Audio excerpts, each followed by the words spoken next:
Всем привет, меня зовут Паша, и на этом канале мы говорим и обсуждаем музыку. Возможно, в микрофоне будет слышно эхо, потому что я в большом помещении с высокими потолками, и я ничего с этим сделать не могу, эхо есть. Сегодня я хочу сделать такой разговорный ролик, один из двух, который я планирую, где я буду обсуждать не какие-то музыкальные новинки или ревью, рецензию альбома, а я хочу поговорить о другом аспекте музыкальной индустрии– это концерты. Недавно у меня был отпуск, я не человек моря, мне всякие Турции, Египты не интересны, поэтому я поехал по концертам. И одним из них было выступление Дуа Липы, и как раз-таки на нем я хочу сегодня сосредоточиться, рассказать свои эмоции, как вообще все происходило, что я думаю об этом как эксперт.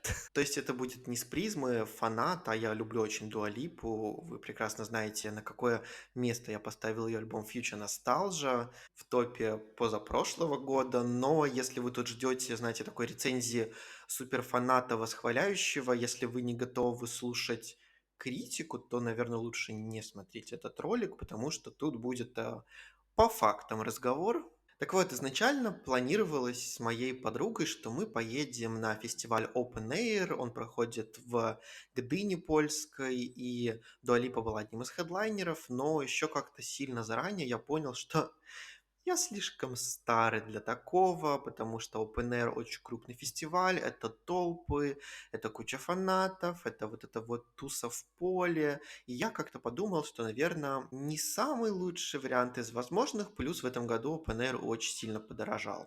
И мне не пришло ничего лучше, как предложить буквально на несколько дней раньше до Open Air поехать посмотреть Дуа Липу в Стокгольме. Что мы, собственно, и сделали. Мы для этого выбрали такой, знаете, маленький местечковый фестиваль. Он называется Грона Лунд. И, собственно, туда мы направились. И пару слов про сам фестиваль, мало ли вдруг кому-нибудь когда-нибудь пригодится.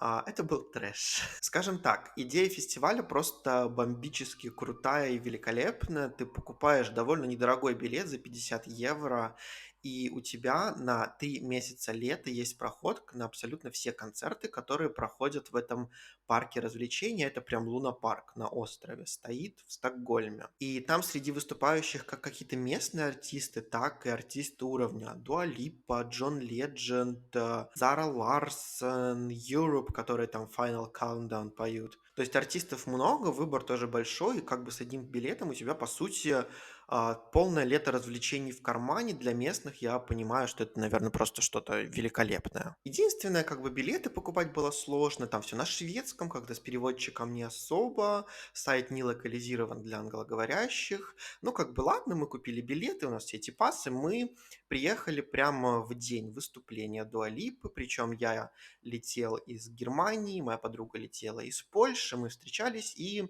как бы сразу на концерт, то есть, по сути, мы приехали буквально за час до начала выступления Дуа Липы, и нас ждал максимально неожиданный сюрприз. Нам буквально на входе в этот парк с кучей других людей с билетами сказали, что мы вас не впустим. А когда мы спросили, понятное why, нам ответили, что лимит в парке закончился и больше никого не впустят, потому что все, у них лимит, и оказывается, это было написано мелким шрифтом на шведском языке при покупке билета, что приходите заранее, потому что если в парке там набирается какое-то количество людей, то все, больше вас не пустят, как бы нам такие, приходите на следующий концерт. И мы, которые прилетели конкретно на Дуалипу, как бы немножечко в шоке. Мы пошли на customer service, пытаться что-то у них спросить, узнать вообще, как такое возможно. Нам говорят, что вот да, такие правила, типа сорян, но как бы до свидания. Нам предложили вернуть деньги, если мы не будем пользоваться этим пасом больше. Но я решил, что так как в этом парке я первый и уже как бы понятно, что последний раз, я решил немножко, знаете, позориться, так позоримся до конца. И в основном там были местные, и мы с подругой были как бы иностранцы, а у меня еще прям футболка с надписью Дула Пип, которую я заказал специально для концерта. Я, короче, решил включить режим актера, где мой Оскар, и просто выдал свое лучшее представление в жизни этой бедной девочки. на кассе. Я там просто и вот так стоял, и вот так, и вот так. И такой, боже, я слушаю Дуа Липу с рождения, я слушаю ее всю жизнь. Это просто как я приехал ради нее, мы с подругой, пожалуйста. Короче, просто я там так, вот так, вот так, вот так вот делал. Просто в какой-то момент думаю, пожалуйста, позвоните супервайзеру, спросите, может, можно сделать исключение для двух фанатов из-за границы, ну, пожалуйста. Короче, я доконал всех. Действительно позвонили супервайзеру, и прикиньте, нас вдвоем пустили. Там тоже было очень сложно, и не пускали. Причем решили пустить, мы идем на вход, а люди на входе нас не пускают, мы опять зовем этого бедного супервайзера. Короче, в итоге нас провели уже в закрытый парк, когда никому как бы нельзя было, но нам сделали исключение, и мы буквально там оставалось минут 5 до выступления, мы по этому лунопарку бегом быстрее смотреть Дуа Липу. Естественно, ни о каких там первых рядах у сцены речи не было, но мы, если честно, не планировали, потому что это мой не первый концерт Дуа Липы. Я был на ее выступлении во время ее первой эры. Это был 2018 год. И мы хотели просто, как бы, знаете, посмотреть, потанцевать, хорошо провести время, посмотреть, как изменилась Дуа Липа спустя несколько лет. Ну и, короче, знаете, самое прикольное оказалось в том, что в этот лимит парка входят не только люди, которые пришли концерт посмотреть, а те, кто целый день шли в этот лунопарк с семьями, кучам вот каких-то детей, и они тоже там остались, потому что этот лунопарк, там такая, знаете, небольшая местечковая сцена, прям действительно небольшая, вот на роликах вставленных увидите. И вот эта вся толпа собралась смотреть на Дуа Липу, причем там куча людей, которые явно даже не знали, кто это такая. Ну и, короче, забегая вперед, сразу объясню, что толпа была просто трэш. Во-первых, было очень мало места. Там пятачок, ну, максимум 5 человек, а впустили в районе 15 тысяч. И вы понимаете, как бы там вот этот пятачок сцены, а дальше аттракционы. А за ними ты не станешь, потому что, как бы, ну, аттракцион, ничего не видно. И куча людей с детьми, эти дети, ну, они ж, ну, явно не в курсе, что за Дуа Липа. Я при этом смотрю на родителей и не понимаю, как бы, ну, а вы в курсе, что, ну, Дуа Липа и ее Future Nostalgia Tour не совсем child-friendly, я бы так сказал, потому что, ну, шведы все англоговорящие, даже маленькие дети, и как бы текст Дуа Липы не совсем про солнышко и цветочки. Также куча людей, которые просто там рандомно или ждали своих детей, но при этом стояли в толпе непонятно зачем. Рядом со мной был мужик, который весь концерт смотрел в другую сторону, но при этом он занимал место именно в толпе. То есть он не ушел куда-то далеко, а он стоял в толпе и занимал место. Зачем? Рядом со мной была женщина такая в годах, которая весь концерт пихалась, там тупо локтями работала как терминатор, при этом не знала ни одной песни. И только к концу выступления я понял, зачем она там была. Потому что когда Дуа Липа начала петь Cold Heart, просто когда на экране появилась запись с Элтоном Джоном, эта женщина как истошно завопила, как давай доставать телефон, пытаться это все записать. Ей там сзади подсказывают ребята, что женщина, вы не нажали кнопочку рекорд. И она такая, боже, пожалуйста, включите заново. Я все просрала.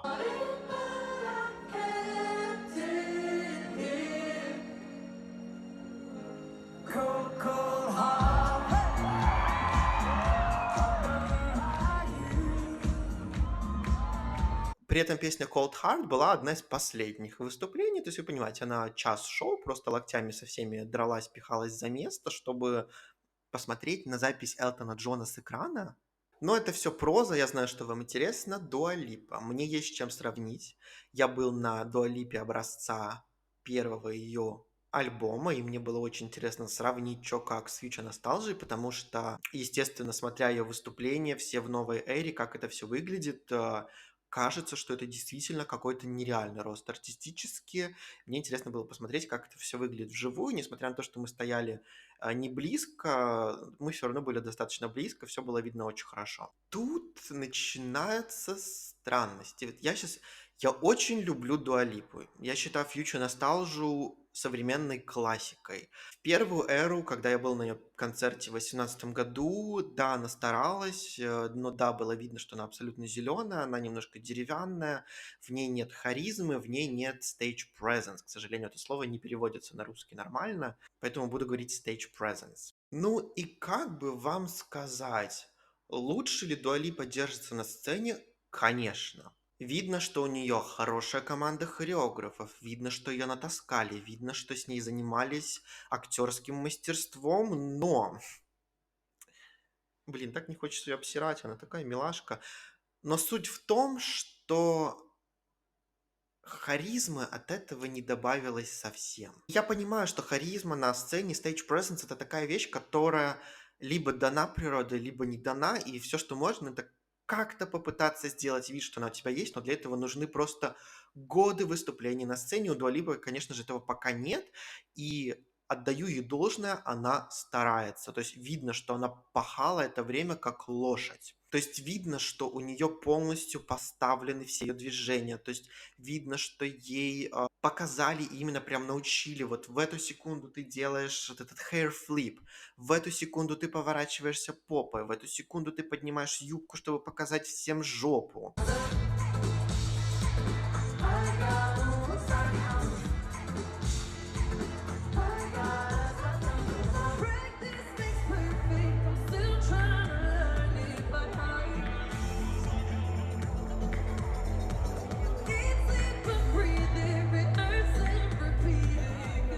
То есть всем вот азам ее научили, но проблема в том, что вот эти все движения, то есть такие, знаете, бейонсовские, риановские, кто у нас там еще так шоу делает, мадонновские, они все были заложены на том, что у человека есть своя харизма, которая держит сцену, которая держит зрителя. К сожалению, в Дуа Липе этого нет и пока не появилось. И я даже знаю, я не знаю, может быть, кто-то уже использовал это сравнение, но я честно его придумал сам.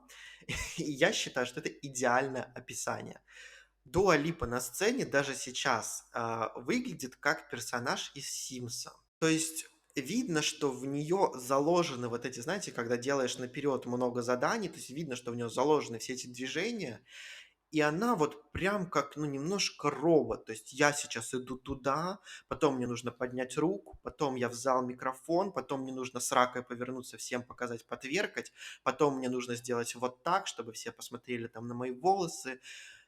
И это не выглядит натурально. То есть понятно, что у нее это прям заучены конкретно движения. То есть у нее это не из головы идет, а именно прям вот, знаете, заученное подробное движение каждое. И круто, что у нее это появилось, потому что раньше у нее этого не было. И да, это работает лучше намного, чем во время прошлой эры, но, к сожалению, ты не получаешь от нее вот драйва. И мне как бы есть с чем сравнить. Я бывал на многих концертах. Если, допустим, Майли Сайрус может просто стоять без хоряги, без там вот этих вот волос во все стороны, просто стоять, от нее так прет энергия, что она заряжает всю фестивальную толпу. Вот у нас было конкретно так. Тот же, не знаю, Крис Мартин из Coldplay, которого хватает на весь стадион от его просто бешеной энергетики. Та же Риана, у которой нету именно энергии такой прущей, но из-за того, что она настолько уверена в себе, тебе кажется, что ты смотришь просто на какое-то божество. И да, конечно, странно Дуа Липу сравнивать с такими же мастодонтами, но Дуа Липа настолько хорошо и мощно шагает по планете со своей музыкой, что ну, она действительно уже в лиге артистов первой величины, поэтому я и сравниваю ее с ними, то есть это комплимент. Но вот, к сожалению, ну вот нет этой харизмы. То есть хорошая хоряга, красивая постановка, крутые танцоры, Дуа Липа выглядит просто потрясающе красиво, но в глазах пусто. Но вот это правда. Еще один момент — это вокал. Во время выступления я отметил, что Дуа Липа просто потрясающе поет. Но, к сожалению, пересмотрев видео с концерта уже после, потому что из зала правда не слышно, кажется все вживую, а потому что кричит толпа, у тебя эхо, то есть все накладывается, все кажется действительно лайвом. Пересмотрев потом концерт, потому что кто-то из первого ряда записал прям в отличном качестве полный концерт, я скину ссылку в описании, я не смотрел его целиком, пересмотрел некоторые моменты и понял, что часть из них все-таки было пререкордом. Не могу в этом ее обвинить, я к пререкорду в турах отношусь ну, более-менее спокойно. То есть, когда это нужно для того, чтобы там дать шоу, это окей. Единственная проблема, что конкретное выступление в Стокгольме было не совсем туром, это было фестивалем. На фестивалях все-таки пререкорд вещь, ну, такая очень странная. Поэтому я не очень понял, наверное, этого выбора, но при этом я понимаю, что Дуа Липа уже фигачит полгода тур. Конечно, она уставшая, это видно, что она немножко такая подзаебанная конкретно. Но при этом там, где она пела вживую, все было хорошо, все было классно. Видно, что над вокалом она тоже работает. Причем, ну, раньше у нее не было особых проблем с вокалом. Она свой материал всегда тянула и до сих пор тянет. Но вот конкретные моменты с пререкордом, конечно, немножко странно выглядели на фестивале, причем там прям не придраться. Вот есть конкретный кусочек, где, если его переслушать, видно, что это не backing track, что это не double трек. То есть конкретно видно, что это единственная первая дорожка голосом Дуа Липы. Она убирает микрофон, голос продолжает идти.